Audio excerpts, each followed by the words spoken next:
Now to finish up, we're gonna use MyFitnessPal, and I'm gonna show you the most important things that you need to know on this app. So when you open up the app, if you click on the bottom right where it says more, this is where you can enter your numbers. So on this screen, click on goals right in the middle. And when you're here, this is where you can enter all your information. So you can put your starting weight, current weight, goal, weekly goal, and your activity level. So this is more so you can have a little guideline and you can kind of see a graph. But the most important thing is the second section down where it says nutrition goals, calorie, carbs, protein, and fat goals. So hit that.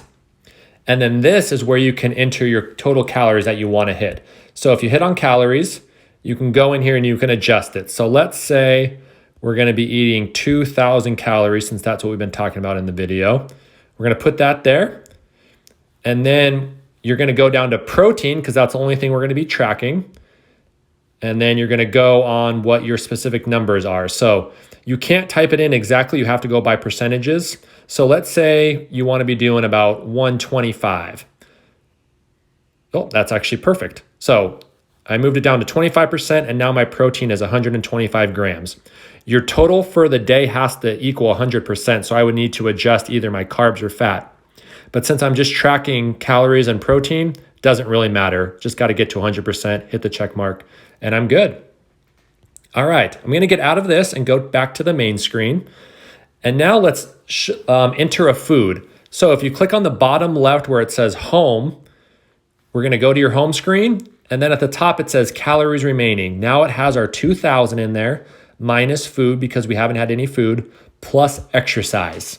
So quick note on here, never enter anything for exercise. When you get a specific number for your calories, that includes your exercise. So ignore that. Don't put anything in here. So to input a food where it says calories remaining, click anywhere in that section and it'll bring you to your daily food log there. So let's start with something for breakfast. So if you go to breakfast and click add food, what's going to show you here is your history. So everything that you've had in here that you've already entered. So that's where I was saying that the more experience you get, the easier this is because you're going to have food in there. So there's 3 ways you can enter food. You can click something from your history. So if I was to click on peanut butter, I can click on peanut butter. And then at the top right, I can hit check and that will put my food in there. So now I got creamy peanut butter. You go back to add food. I can enter something. So say I didn't have it in here and I wanted to search for it where it says search for a food on the left side here. I can click on that and I can type it in. So let's just say you wanted, I don't know, Frosted Flakes.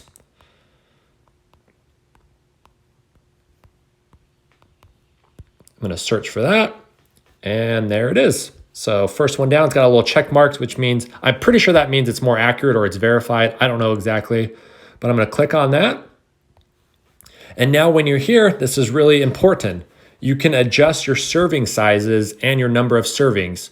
So you can either weigh it by cups or you can click it and you can change it here. So fluid ounces, tablespoons. So for this one, it would probably be easier just to do 1 cup. So I'm going to change it to 1 cup. And then let's say I filled my bowl up and measured out 2 cups. All right, so 293 calories, 2.7 grams of fat, and I'm going to add that with the check mark at the top right, and we're good. The third way to add food, go back to add food again, is on the right side now, you see a little barcode scanner. You can click on that, and if you had a food item, I should have grabbed something here, you can put it in there, and it's going to track your food. So if you scan something, it would pop up like this, and then you can adjust the serving sizes. So like say this was strawberry jam, you can click on serving size.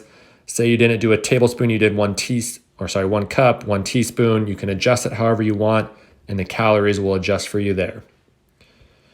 So that is how you add food and how you adjust for grams, ounces, whatever you want.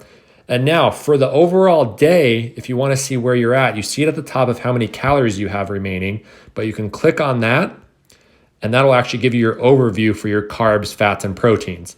So my breakfast right there, let's see how many calories it was. So 500 calories, and it was a makeup of 84 carbs, 16 grams of fat, 9 grams of protein. So I kind of know for the day that I have 500 calories in, kind of low on protein with only 9 grams. But going forward, I would shoot for higher protein. So now you go to lunch, dinner, you can add your snacks in there. And like I said, ignore exercise. So those are the main things you need to know for MyFitnessPal.